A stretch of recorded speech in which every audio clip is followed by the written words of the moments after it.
Pelaku penyiraman air keras terhadap Novel Baswedan akhirnya tertangkap dan diproses secara hukum, dan berujung pada dijatuhkannya hukuman penjara selama 1 tahun. Apakah itu adil? Untuk seseorang yang meresahkan banyak masyarakat selama kurang lebih 3 tahun pencarian. Di segmen kali ini, kita akan membahas dasar hukum yang ditebakkan oleh terdakwa, dan sebenarnya hukuman apa sih yang pantas untuk ditembakkan kepada terdakwa yang dirasa hukumannya kurang adil. Masa cuma setahun sih? Di segmen ini, dasar hukumnya.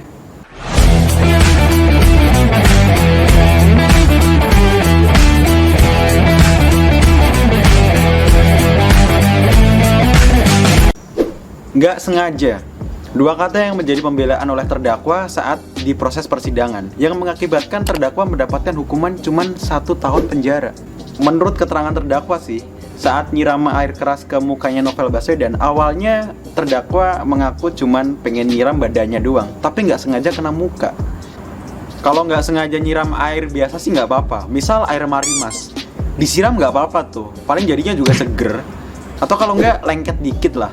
Nah, yang ini disiram tuh bukan air marimas, tapi air keras, dan disiramnya ke muka, yang mengakibatkan Pak Novel langsung terjatuh dan mengakibatkan kebutaan di salah satu matanya. Setelah tragedi penyiraman air keras terhadap Pak Novel Baswedan pada tahun 2016, langsung membuat keramaian terlebih di media sosial dengan hashtag Justice for Novel Baswedan. Alih-alih pengungkapan kasusnya cepat, ternyata 3 tahun baru pelakunya menyerahkan diri ke pihak kepolisian. Dan selama hampir 6 bulan diproses di pengadilan dan akhirnya dijatuhi hukuman 1 tahun penjara. Apakah justice for Novel Baswedan sudah berhenti sampai di sini? Tentunya belum. Ini mengakibatkan banyak orang yang mempertanyakan keadilan hukum bagi Novel Baswedan itu sendiri. Gak mungkin dong nyiram air keras bisa dikatakan ketidaksengajaan dan dilakukan setelah habis sholat subuh. Apakah ini prank? Gak mungkin. Kuis berhadiah juga nggak mungkin. Setelah melalui proses persidangan, akhirnya kedua terdakwa ini diancam dengan pasal 355 ayat 1 KUHP, junto pasal 353 ayat 2 KUHP, junto pasal 351 ayat 2 KUHP. Dan karena perbuatannya dilakukan secara bersama-sama, alias nggak cuma seorang tapi 2 orang, akhirnya jaksa penuntut umum menambahkan ancaman hukuman dengan penyertaan pasal 55 ayat 1 KUHP. Oke, tapi sebelum itu kita bedah satu persatu pasal demi pasal yang diancamkan atau disangkakan kepada terdakwa ini. Yang pertama ada pasal 355 ayat 1 KUHP yang menyebutkan penganiayaan berat yang dilakukan dengan rencana terlebih dahulu diancam dengan pidana penjara paling lama 12 tahun. Terus yang kedua ada pasal 353 ayat 1 dan 2 KUHP. Ayat 1 menyebutkan penganiayaan yang direncanakan terlebih dahulu dapat diancam dengan hukuman penjara maksimal 4 tahun. Dan ayat kedua, jika penganiayaan tersebut mengakibatkan luka-luka berat, diancam dengan pidana penjara maksimal 7 tahun. Dan yang terakhir ada pasal 351 ayat 1 dan 2 KUHP. Ayat 1 menyebutkan penganiayaan diancam dengan pidana penjara 2 tahun 8 bulan. Dan ayat kedua, pidana diancam dengan hukuman maksimal 4 tahun jika penganiayaan tersebut mengakibatkan luka yang berat. Nah, kalau dilihat dari pasal-pasal tadi, tentunya ancaman hukuman paling berat adalah 12 tahun penjara yang tercantum dalam pasal 355 ayat 1 KUHP yang menurut jaksa penuntut umum merupakan dakwaan primer.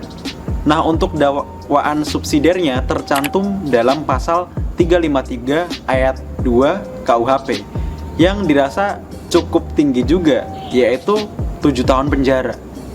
Nah, terus kenapa kedua terdakwa ini bisa ditetapkan atau bisa dijatuhkan hukuman 1 tahun penjara? Nah, menurut proses persidangan, kenapa kedua terdakwa ini hanya dijatuhkan hukuman 1 tahun penjara?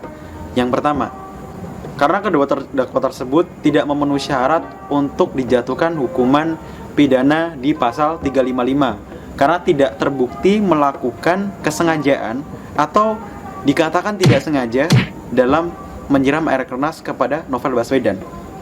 nggak sengaja katanya. Ini katanya loh ya. Nah, dari situ akhirnya kedua terdakwa tersebut hanya diancam dengan pasal 353 ayat 2 KUHP junto pasal 55 ayat 1 KUHP.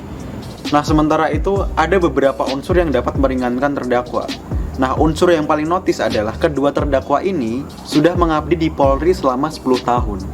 Nah, ini dianggap sebagai unsur yang dapat meringankan kedua terdakwa tersebut. Dan akhirnya pada putusan finalnya selama 1 tahun penjara dengan alasan kedua terdakwa tersebut sudah meminta maaf kepada Novel Baswedan beserta keluarganya. Sudah meminta maaf. Setelah melalui proses persidangan dan diputuskan hukuman hanya 1 tahun penjara, kalian pasti beranggapan kalau hukuman tersebut terlampau sangat ringan dan seakan penegakan hukum di negara kita terhadap kasus seperti ini seakan-akan bercandaan doang, terkesan lucu dan tidak serius.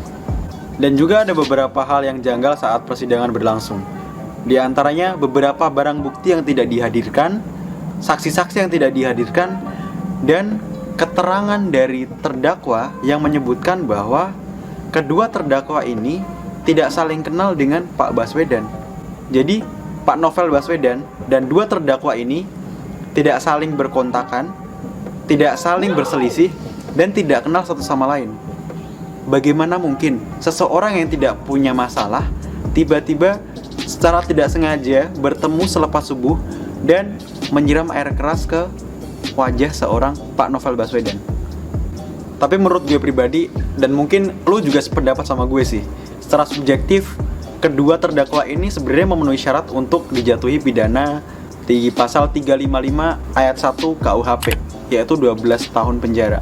Secara mereka, menurut gue secara subjektif, mereka sengaja melakukan penyerangan terhadap Pak Novel Baswedan. Kalaupun tidak sengaja, seenggaknya hakim bisa kooperatif dan bisa menjatuhkan hukuman semaksimal mungkin lah terhadap terdakwa di pasal 353 ayat 2, yaitu 7 tahun penjara.